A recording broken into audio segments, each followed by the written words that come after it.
ತಮಗೆ ಎಷ್ಟು ಜನ ಮಕ್ಕಳು?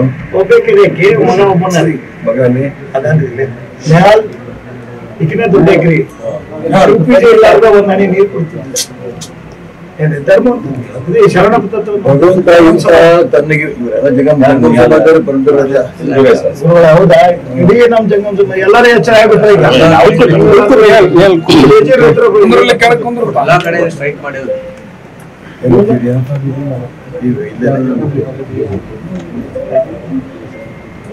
ನಿನ್ ಕೆಲಸ ಬಹಳ ಜಾಸ್ತಿ ಇದೆ. ಅಪ್ಪ ಅಮ್ಮ ಚೆನ್ನಾಗಿ ನೋಡ್ಕೋಬೇಕು. ಯಾಕಂದ್ರೆ ಅಕ್ಕ ಒಂದಿದ್ರೆ ಆಯ್ತು ಆಗಿದ್ದು ಆಗೋದಕ್ಕೆ ಯಾಕಾಯ್ತು ಹೇಗಾಯ್ತು ಅದಕ್ಕೆ ಬರೀ ಚರ್ಚೆ ಮಾಡ್ತಾ ಕರೆಕ್ಟ್ ಅಪ್ಪ ಅಮ್ಮಗೆ ಯಾರು ಜವಾಬ್ದಾರಿ? ನಿಂದೇ ಜವಾಬ್ದಾರಿ. ಹುಷಾರಾಗಿದ್ದು ಒಳ್ಳೆ ವಿದ್ಯಾವಂತನಾಗಿ ಚೆನ್ನಾಗಿ ದುಡಿಮೆ ಮಾಡಿ ಅವರಿಬ್ಬರು ಚೆನ್ನಾಗಿ ನೋಡ್ಕೋಬೇಕು. ಈಗ ಅವ್ರು ನಿನ್ಗೆ ಅನ್ಯಾಯ ಮಾಡ್ಕೊಂಡು ಓದಿಸ್ತಾ ಇದ್ದಾರೆ. ಓದು ಲಾಭ ಅಪ್ಪ ಅಮ್ಮಗೆ ಆಗ್ಬೇಕು. ಮಾಡ್ತೀಯಪ್ಪ? ಏನಿದ್ರು ನಿಂದು ಮೊದ್ಲೇ ಕಲ್ಲೇ ವಿರೋಪಣಾಗಿದ್ರು ಸರ್. ಈಗ ಬಂದು ಒಂದು ಈಗ 15-20 ವರ್ಷ ಸರ್ ಕಾಂಗ್ರೆಸ್ ಕಳ್ಕೊಟ್ರು ಸರ್ ಅವ್ರು. ಆ ಕಡೆ ಈಗ ಕಾಂಗ್ರೆಸ್ ಕಳ್ಕೊಟ್ರು ಸರ್ ಪ್ರೆಸೆಂಟ್. ಈಗ ಬಹಳ ವ್ಯಾಪಾರದಾಗೂ ಮತ್ತು ಎಲ್ಲ ಹುಬ್ಳಿ ಸಿಟಿ ಸರ್ ಎಲ್ಲಾರು ಕೂಡ ಓಡಾಟ ಮಾಡಿ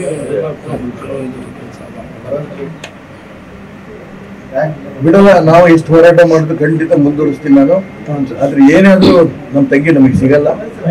ನಿಮ್ಮ ಮೊಮ್ಮಗಳೇ ಆಗ್ಲಿ ಮಗಳೇ ಅದೇ ಅದಕ್ಕೆ ಹೇಳಿದ್ನಿ ಅಳಬೇಡಿ ಅಂತ. ನಾವೆಲ್ಲ ನಿಮ್ ಪರವಾಗಿದ್ದೀವಿ. ಅವಳು ಭಗವಂತ ಒಳ್ಳೆಯವ್ರು ಬಹಳ ಬೇಗ ಕರ್ಕೊಂಡ್ಬಿಡ್ತಾರೆ. ಆಯ್ತು ಅವಳು ಸ್ವರ್ಗಕ್ಕೆ ಹೋಗಿ ಅವಳು ನ್ಯಾಯ ಕೊಡಬೇಕಂತ ಬಿಡಲ್ಲ ಧೈರ್ಯವಾಗಿದೆ.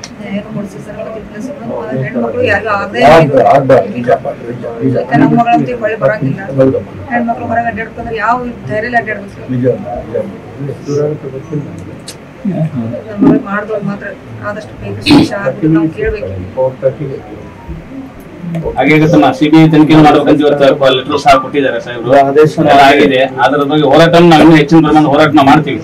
ಆಯ್ತು. ಇವತ್ತು ಶಿವಮೊಗ್ಗದಿಂದ ಎಲ್ಲ ನಾವು 15-20 ಜನ ಎಲ್ಲ ಜಂಗಮ ಸಮಾಜದವರು, ಲಿಂಗಾಯತ ಸಮಾಜದವರು ಎಲ್ಲ ಒಟ್ಟಿಗೆ ಇವತ್ತು ಮಂದಿ ಹೋಗಿದ್ರು ಅಂತೇಳಿ. ಈಗ ಎಲ್ಲ ನಿಮ್ ಜೊತೆ ಒಟ್ಟಿಗಿದೀವಿ. ಅವ್ರ ಆತ್ಮಶಾಂತಿ ನೀವು ಧೈರ್ಯವಾಗಿದ್ರಿ ಅಷ್ಟೇ ಗಣಂತಿ. ಇಲ್ಲಿ ಸಮಾಜ ಎಲ್ಲ ದೇಶ ನಿಮ್ ಜೊತೆಗಿದೆ, ರಾಜ್ಯ ನಿಮ್ ಜೊತೆಗಿದೆ. ಮುಂದೆ ಯಾವತ್ತೂ ಅನ್ಯಾಯ ಆಗದಂಗೆ ನಾವು ಜಾಗೃತಿ ಮೂಡಿಸಲೇಬೇಕಾಗಿದೆ ಇವತ್ತಿನ ದಿವಸ. ಅದೇ ಒಂದು ವಿಚಾರಕ್ಕೋಸ್ಕರ ನಿಮ್ ಸಮಾಧಾನ ಹೇಳಕ್ ಬಂದಿವಿ. ನಿಮ್ಗೆ ಪಂಚಾಯತ್ ನಿಮ್ಗೆ ಆರೋಗ್ಯ ಕೊಡ್ಲಿ, ನಿಮ್ಗೆ ಶಕ್ತಿ ಕೊಡ್ಲಿ. ಆಯ್ತ್ರಿ. ಇರೋ ಇವನೊಳಗೆ ಎಲ್ಲದನ್ನು ಕಾಣ್ರಿ. ಮಗಳನ್ನ ಎಲ್ಲ ಕಾಣ್ರಿ. ಆ ಶಕ್ತಿ ಮಗಳ ಶಕ್ತಿ ನಿಮ್ಮಲ್ಲೇ ತುಂಬಿಸ್ರಿ. ಆಯ್ತ್ರಿ. ಚೆನ್ನಾಗಿ ಆರಾಮಾಗಿದೆ. ನೋಡ್ರೆ ಗೊತ್ತಾಗುತ್ತಮ್ಮ. ತುಂಬಾ ಒಳ್ಳೆ ಹುಡುಗ ಇದ್ದಾರೆ. ಇಬ್ಬರಿಗೆ ಹಂಗ ಸಂಸ್ಕಾರ ಕೊಟ್ಟಿದ್ದಾರೆ. ಒಂದನೇ ನೀರು ಕುಡಿತಿದ್ದಾರೆ ಯಾವಾಗ್ಲೂ ಇವತ್ತೇ ಬಾರಿ ಮಾತಾಡೋರು ಎಲ್ಲ ಚಿಕ್ಕಲ್ಲೇ ಮನಿ ಮುಂದೆ ಕಾರ್ಯಕ್ರಮ ಮಾಡಿ ಸರ್. ಹುಡುಗಿವ ಇವ್ರ ನೋಡ್ಯಾರ 10,000 ಪಬ್ಲಿಕ್ ಸೇರಿ ಇವ್ರಿಬ್ರು ಬರ್ತಡೇ ಮಾಡ್ತಿದ್ರು. ಅದೇ ಮನೆ ಮುಂದೆ ರೀ. ಬಹಳ ಚಲೋ ಪಾಪ ಹುಡುಗಿ ಸಂಸ್ಕೃತಿ ಹುಡುಗಿ.